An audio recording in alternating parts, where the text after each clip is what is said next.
and welcome. I'm so glad you're here tonight. Before we begin, if these sleep stories are helping you find rest, I'd be grateful if you'd take a moment to like this video and subscribe to the channel. It helps others discover these peaceful stories too. You can also tap the notification bell for new uploads. But for now, let everything else fade away. This is your time to rest. Let's take a few moments to prepare your body and mind for sleep. There's nowhere else you need to be. Just allow yourself to be here, ready to rest. Find your most comfortable position. Let your body be fully supported. Adjust your pillows, your blankets, anything you need. This is your time for deep, restorative rest. Bring awareness to your breathing. You don't need to change it, just notice it. The gentle rise and fall of your chest. The soft flow of air moving in and out. Take a slow, deep breath in through your nose. Hold it gently and release it slowly, letting it carry away any tension from your day.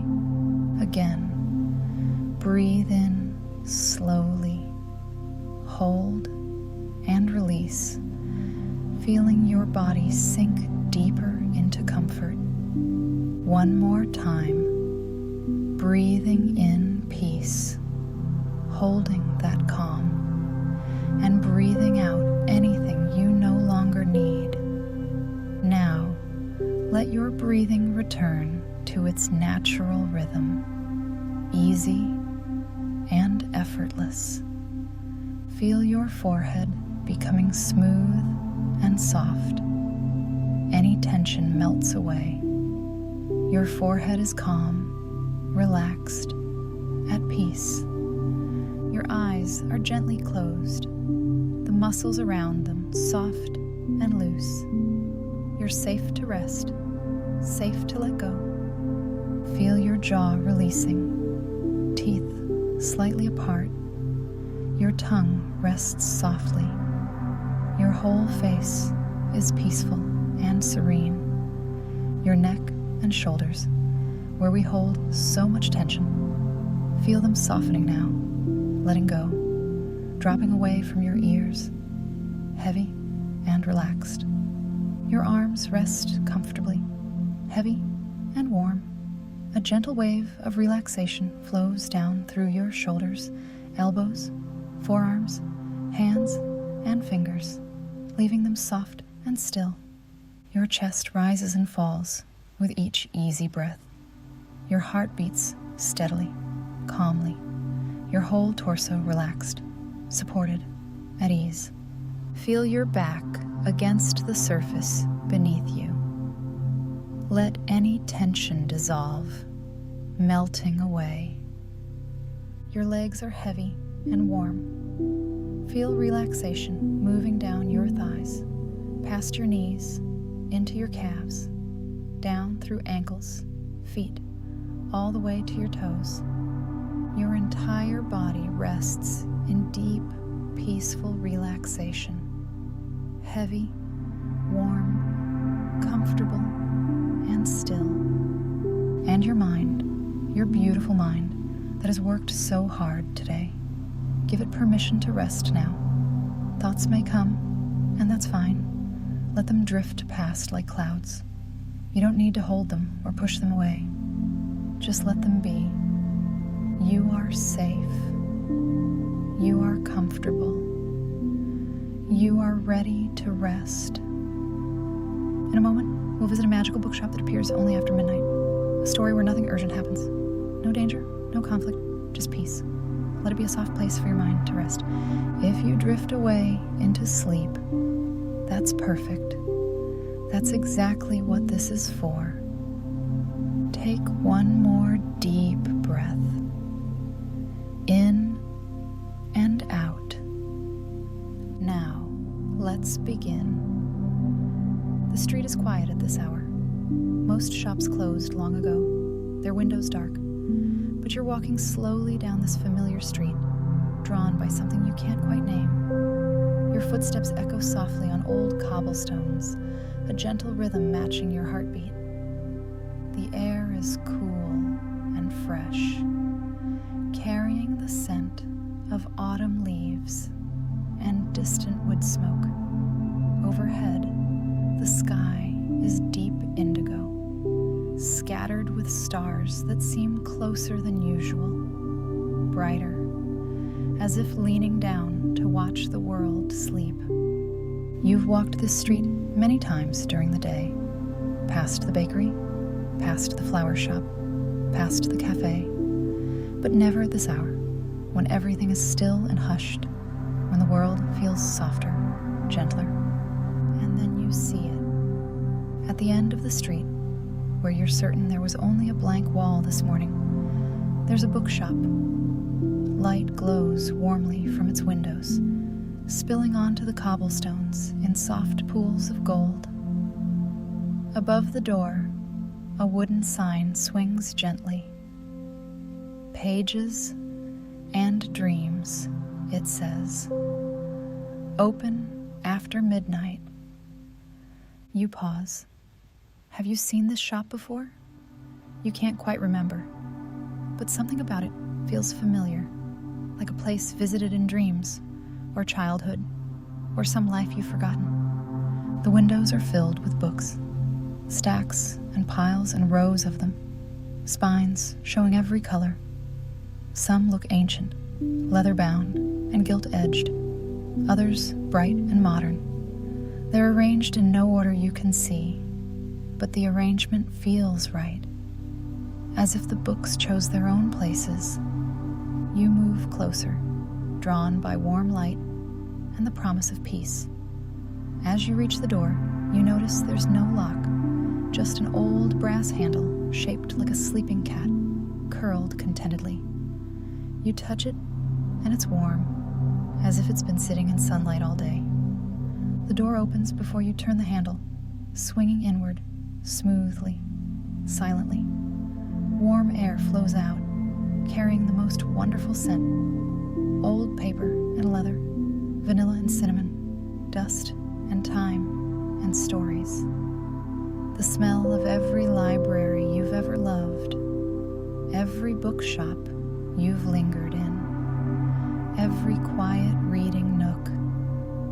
You step inside. The door closes gently behind you with the softest click. The shop is bigger than it looked from outside, much bigger. The ceiling soars overhead, disappearing into comfortable shadows. Bookshelves line every wall, reaching up and up, filled with more books than you could count. More shelves stand throughout the space like islands, creating cozy pathways and hidden corners. Soft lamps glow here and there, casting circles of warm light, but leaving much in gentle dimness. It's wonderfully quiet. Not empty silence, but full, comfortable quiet. A space filled with sleeping stories, all breathing gently, all waiting. Behind the counter sits a woman with silver hair pulled back in a soft bun, wearing a cardigan the color of twilight.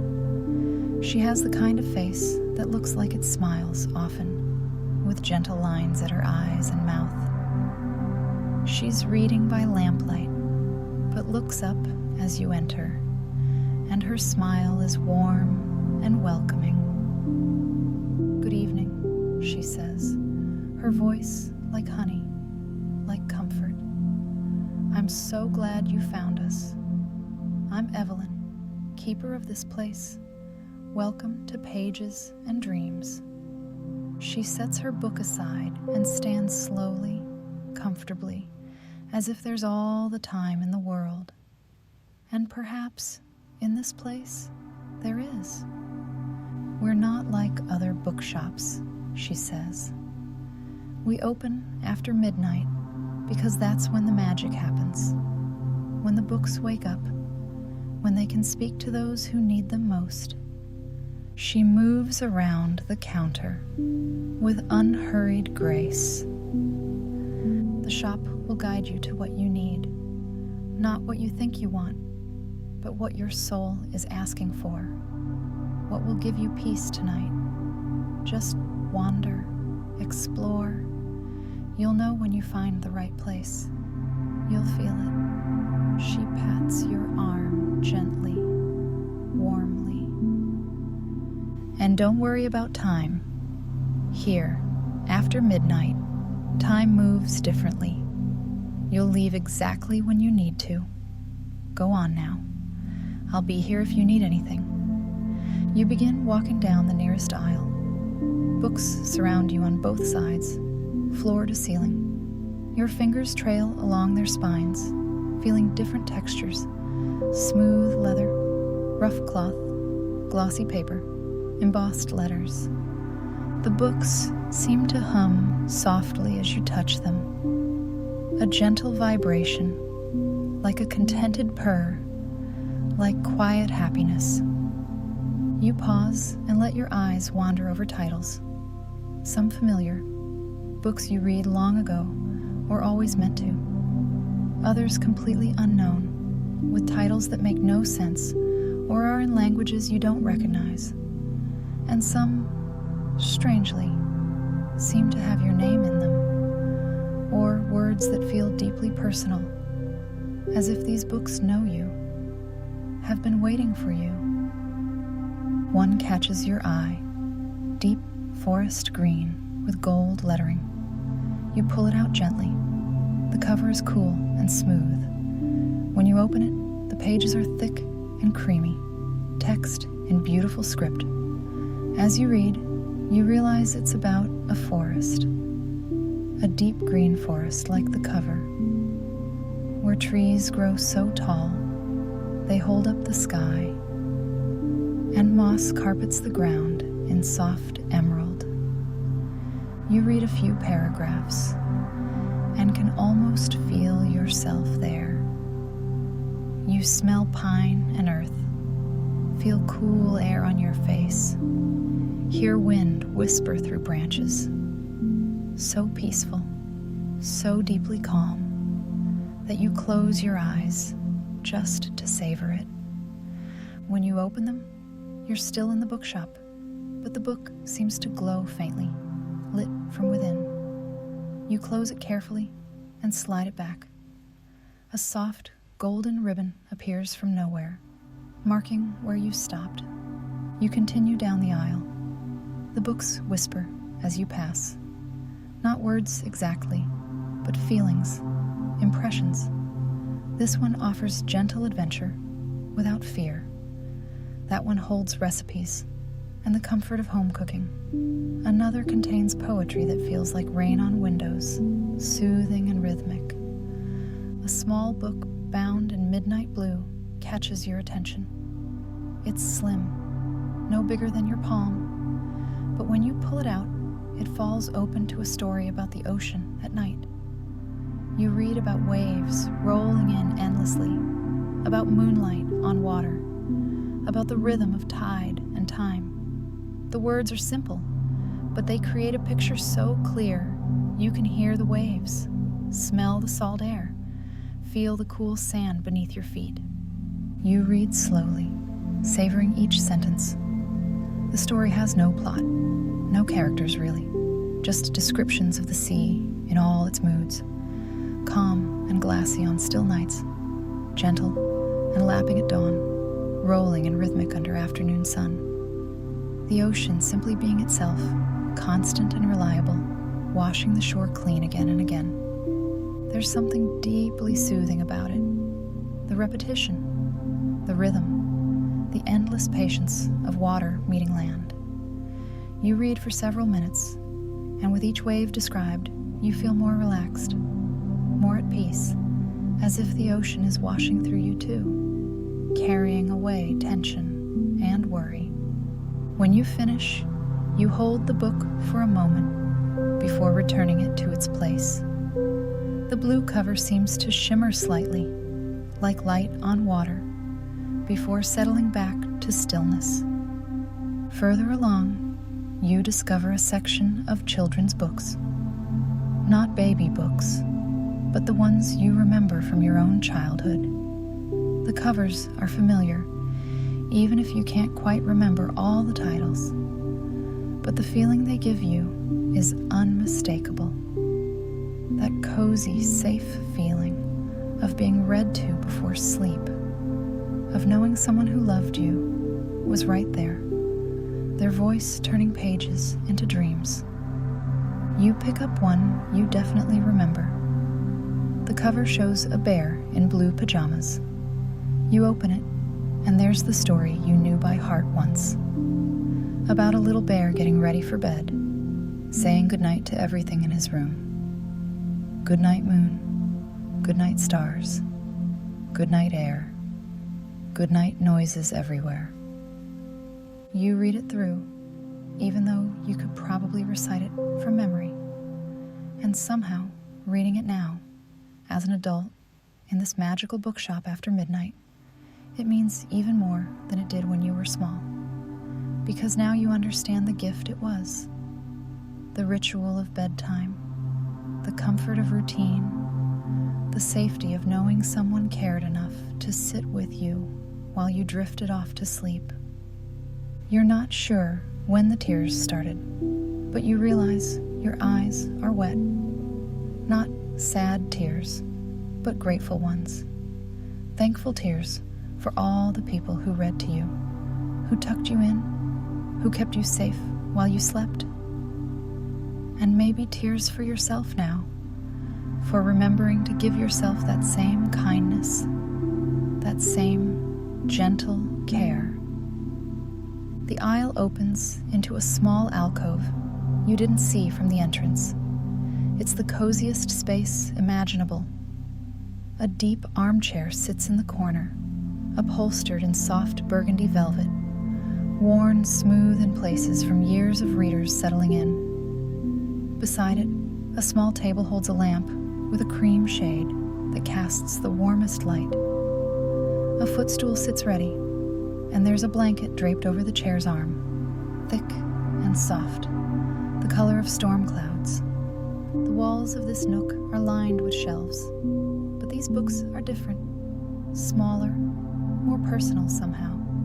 You lean closer and see their journals, diaries, books of memories. Each spine is labeled with a feeling rather than a title. Contentment, peace, joy, belonging, safety. You reach for the one labeled peace, and as you touch it, the book seems to recognize you. It practically falls into your hand, opening itself to a page in the middle. The handwriting is different from the Green Forest book. This one's more casual, like a letter from a friend. It describes a rainy afternoon, the writer sitting by a window with tea, watching drops race down the glass. No plot, no drama, just the simple peace of that moment. The comfort of being warm and dry while the world is washed clean outside. You can feel it as you read. That perfect contentment. You're there in that moment, and everything is exactly as it should be. A soft sound makes you look up. The orange cat from earlier is now sitting on the footstool, looking at you with knowing eyes. That's a good one, the cat says conversationally, as if cats talk all the time. Peace is always popular after midnight. People carry so much noise with them. They need reminding what quiet feels like. You settle into the armchair. It embraces you perfectly, as if it's been waiting just for you. You tuck your legs up, pull the blanket over your lap. It's incredibly soft, with just the right weight. Warm, but not too warm. The cat curls up on your lap, on top of the blanket, and begins to purr. It's the most soothing sound. steady and rhythmic, vibrating gently through the blanket. You continue reading. The journal moves through different moments of peace. A walk on an empty beach at dawn, baking bread and watching it rise, lying in grass and watching clouds. Each entry is simple but profound in its simplicity. These are the moments we forget to notice, the moments that actually make up a life. One entry describes a winter morning, waking up to discover the world blanketed in fresh snow, everything muffled and soft, all the sharp edges smoothed, all the noise absorbed. The writer describes looking out the window at that perfect untouched whiteness, drinking coffee while still in pajamas, feeling no need to rush anywhere or do anything except witness that quiet beauty. You can feel it as you read, that hushed wonder of snow, the way it transforms everything, makes the familiar magical. You remember mornings like that, times when the world surprised you with its quiet gift of beauty, asking nothing in return except that you notice, that you appreciate, that you let yourself pause and simply be present. Another entry takes you to a library, an old one with tall windows and wooden tables, worn smooth by generations of readers. The writer describes spending a rainy Saturday afternoon there, surrounded by books and silence, with no agenda except to browse and read and be. The peace of being alone but not lonely, in a public space but still private, free to explore any story that catches your eye. The journal seems endless, each entry a small window into peace, a moment watching leaves change color in autumn, an evening listening to crickets, a morning watching your coffee swirl as you stir in cream. Simple things, but when you pay attention, when you really notice, they become profound. The cat shifts on your lap, stretching out a little more, paws pushing gently against the blanket. Its purr never stops, a constant background of contentment. You find your own breathing has slowed to match it, deep and even, and perfectly calm. You rest your head back against the chair, still holding the journal, but no longer reading, just being here, in this moment. The warm lamp glowing, the soft chair holding you, the blanket cocooning you, the cat trusting you with its sleep. This, you realize, is its own entry in the journal of peace.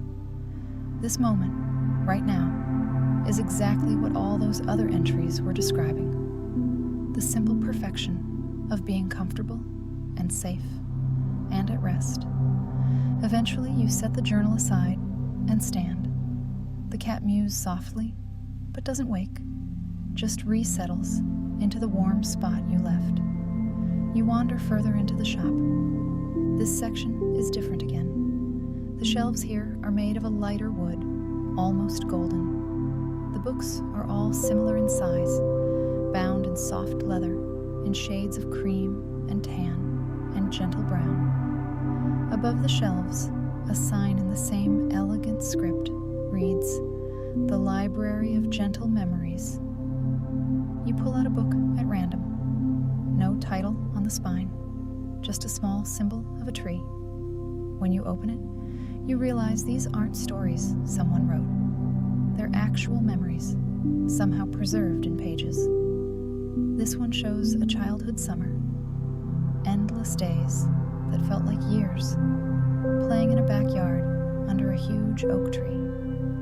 Its leaves filtering sunlight into patterns of green and gold.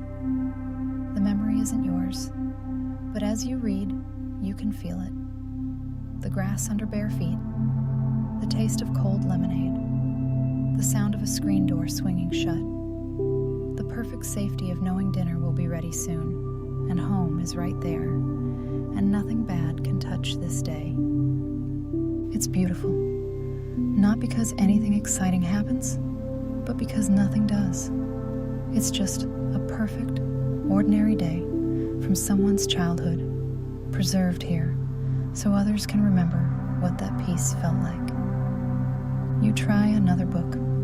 This one shows someone's grandmother's kitchen. The memory is thick with the smell of cookies baking, vanilla and butter and brown sugar.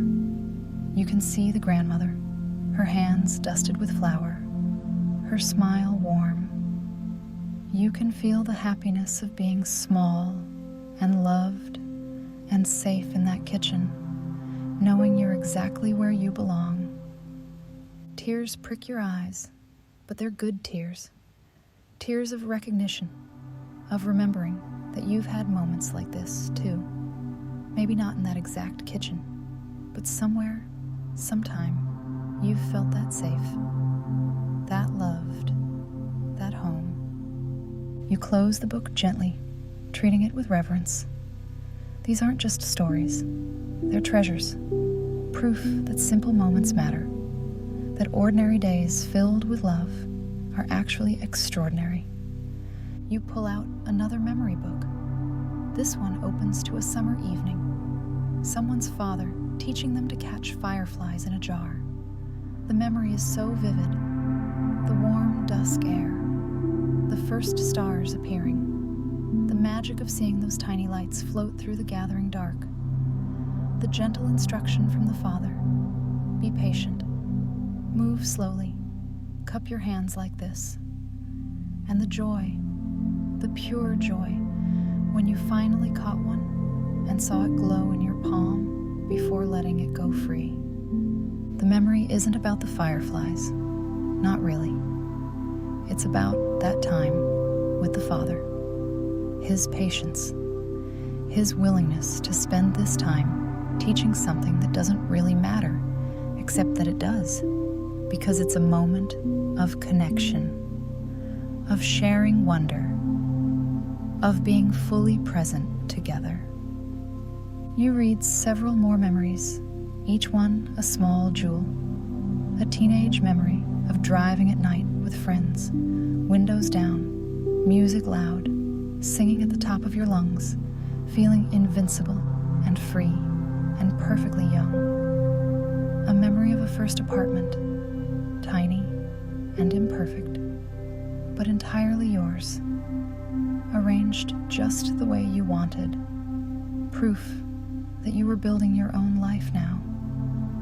A memory of a grandmother's hands, teaching someone to knit, the patience of showing the same stitch over and over, the soft click of needles, the pride when you finally got it right, the scarf you made, lumpy and uneven, but precious because you made it, and because those hands guided yours. Each memory reminds you of your own. Different specifics, but the same essential feeling. Those moments when you felt connected, loved, alive, present. The memories we carry that shape who we are, that remind us we've been happy before and can be happy again. You could stay in this section forever, reading memory after memory, but something draws you forward, deeper into the shop. You turn a corner and discover a room you definitely didn't see before. It's small and circular, with walls the color of honey. In the center sits an old gramophone, the kind with a large brass horn. Records are stacked beside it in wooden crates, their sleeves faded, but well cared for. A handwritten sign says, "Music for quiet hours. Play what calls to you." You kneel beside the crates and flip through the records. They're not organized in any way you can determine, but somehow that makes it easier to choose. Your hands know before your mind does, pulling out a record with a simple brown sleeve. No artist name, no title, just a small drawing of a crescent moon. You place it carefully on the turntable, set the needle down. There's that familiar soft crackle, that warm analog sound of vinyl, and then music begins. It's piano mostly, slow and gentle, like raindrops on a roof. Each note is clear and separate, with space between them for the silence to breathe. It's not trying to be anything except what it is, simple and honest and peaceful. You sit on the floor, leaning back against the wall, and just listen. The music asks nothing of you. It doesn't need you to understand it, or analyze it, or even really pay attention. It's just there, filling the air with something soft and beautiful, giving you permission to simply be. Other instruments join in gradually. A cello, deep and warm. A violin, high and sweet. They weave together and apart. Conversation without words, each voice clear and respected. The music swells slightly, but never loud, never urgent. It rises and falls like breathing, like waves, like the natural rhythm of a peaceful day. You close your eyes and let the music wash over you. You can feel your shoulders dropping, your jaw unclenching, tension releasing from places you didn't know you were holding it.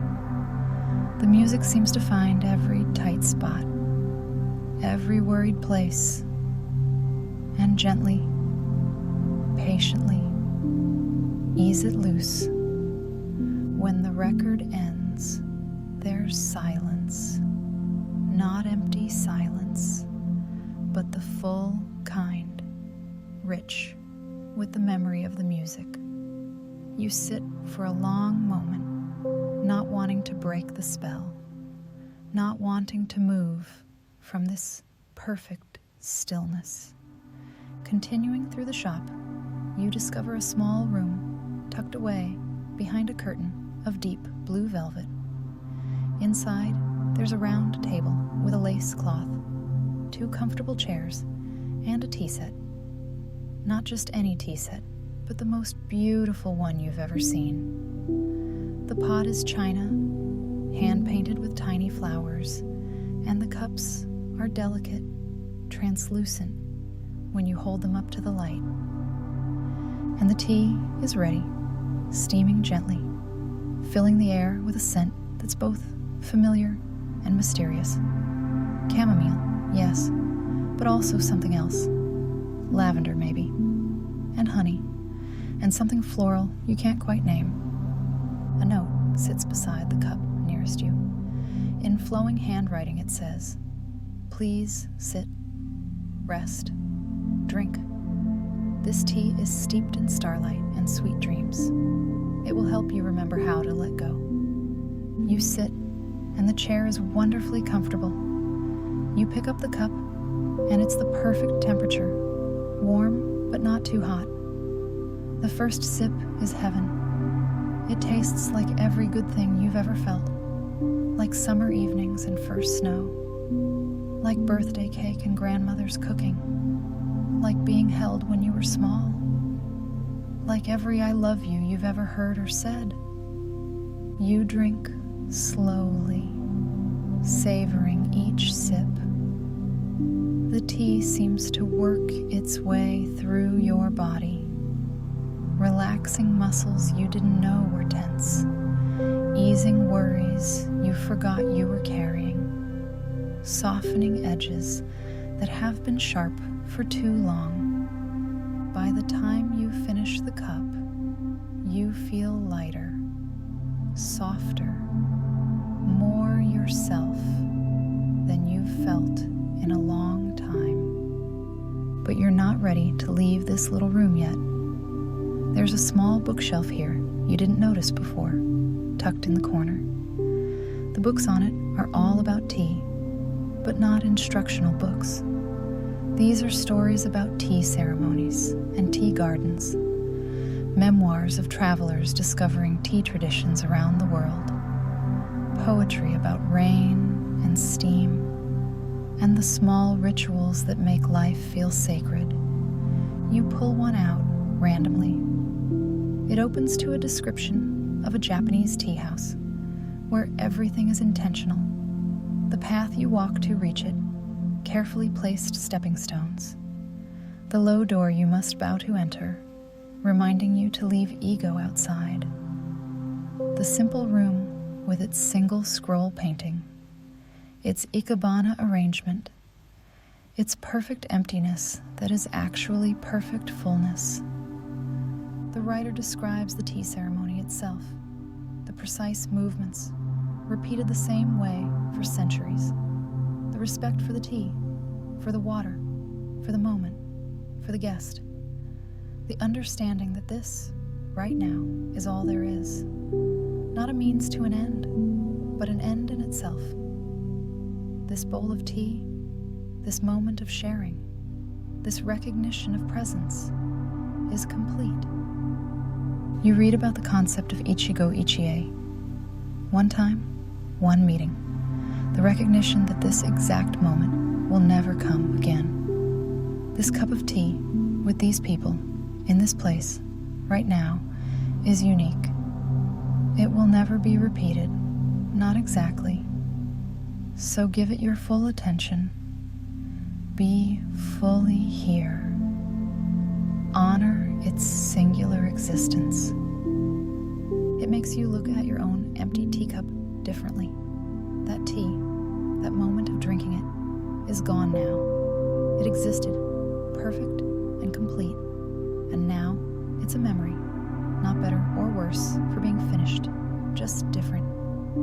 And this moment now, reading in this quiet room, is also unique, also unrepeatable, also worthy of your full presence. You set the book down and simply sit for a while, being present with the aftermath of tea, with the gentle silence of the room, with your own company. As you leave the tea room, you discover another small alcove. This one contains an antique writing desk, its surface smooth and worn. On it sits everything you might need for letter writing. Fine paper, creamy and thick, envelopes in various sizes, pens with real ink, the kind you dip, even sealing wax and stamps. A small card on the desk reads, "Write to someone who needs to hear from you," or "Write to yourself." The bookshop will keep it safe until the time is right. You sit at the desk, running your fingers over the smooth wood. When was the last time you wrote a letter by hand? Really wrote, not typed, taking time with each word, feeling the pen move across paper, watching thoughts become visible. You pick up a piece of paper. It feels important in your hand, substantial. You choose a pen, test it on a scrap. The ink flows smoothly, dark and clear. For a moment, you're not sure what to write or to whom. Then it comes to you. You'll write to yourself, to the you that will read this someday when you need reminding. You begin. Dear friend, you write, because that's what you're learning to be to yourself. A friend, patient and kind and forgiving. You write about this night, about finding the bookshop, about the peace you've discovered here. You write about the things you want to remember.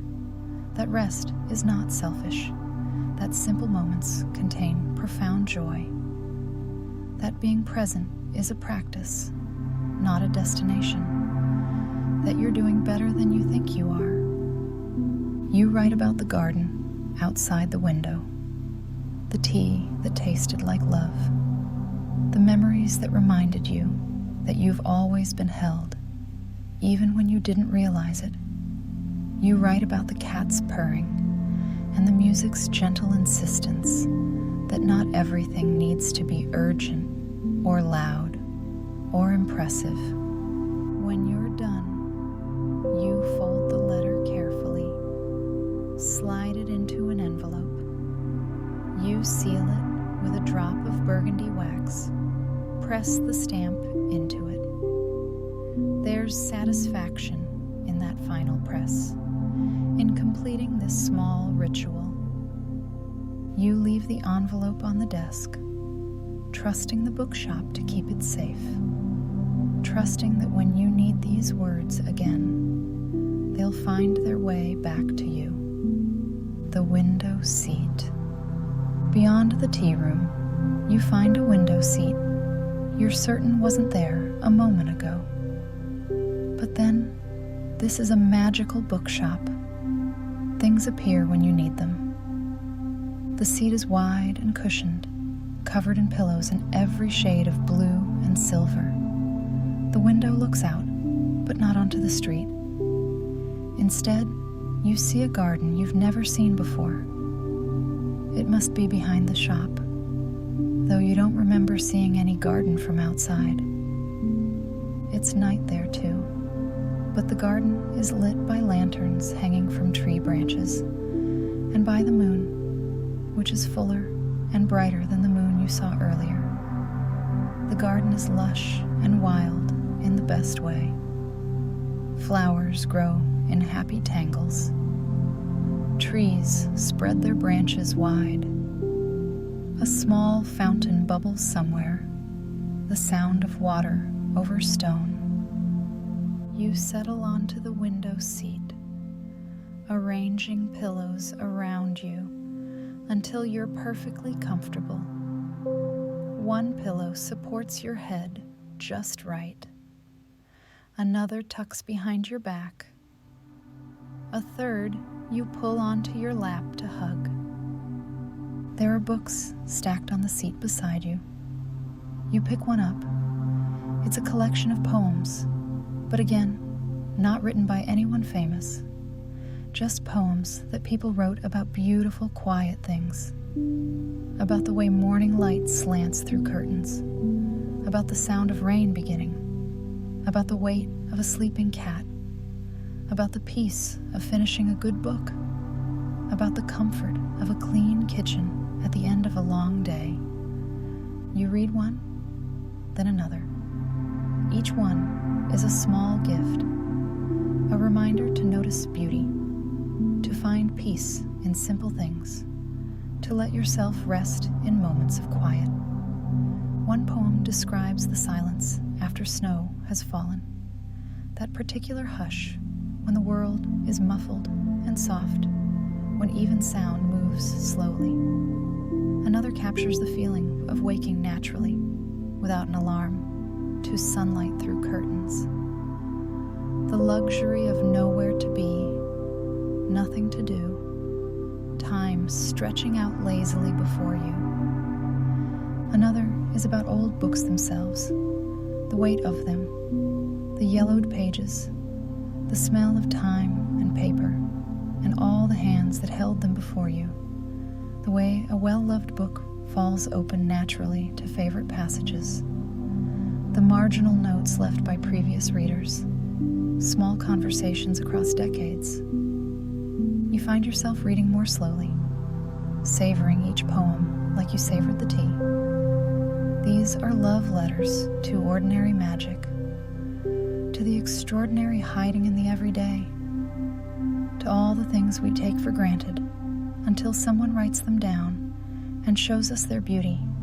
Outside the window, the garden continues its gentle movement. The fountain's sound is constant, soothing. You watch a night bird land on a branch, settle its feathers, tuck its head. Even the birds are resting here. The lanterns cast shadows that move like slow dancers across the garden paths. Flowers close their petals for the night. Leaves whisper secrets to each other. The whole garden breathes together, a living thing at peace with itself. You set the poetry book aside and just watch. There's something hypnotic about the garden, the way nothing rushes, the way everything simply is, content to exist in this moment, not striving to be anywhere else or anything other than exactly what it is. You find your own breathing slowing to match the garden's rhythm. Your thoughts, which were busy when you first arrived, have quieted to almost nothing. Just observations, soft and gentle. The light is pretty. The cushions are comfortable. The window is cool against your shoulder. Simple things, noticed without judgment, without the need to be anything more than what they are. Time has become strange here, elastic. You might have been sitting for minutes or hours. You can't tell, and it doesn't matter. You're not tired exactly, but you're deeply relaxed, settled into yourself in a way you rarely feel. Your body is heavy and warm, your mind clear and calm. You're not sure how much time has passed when you hear soft footsteps.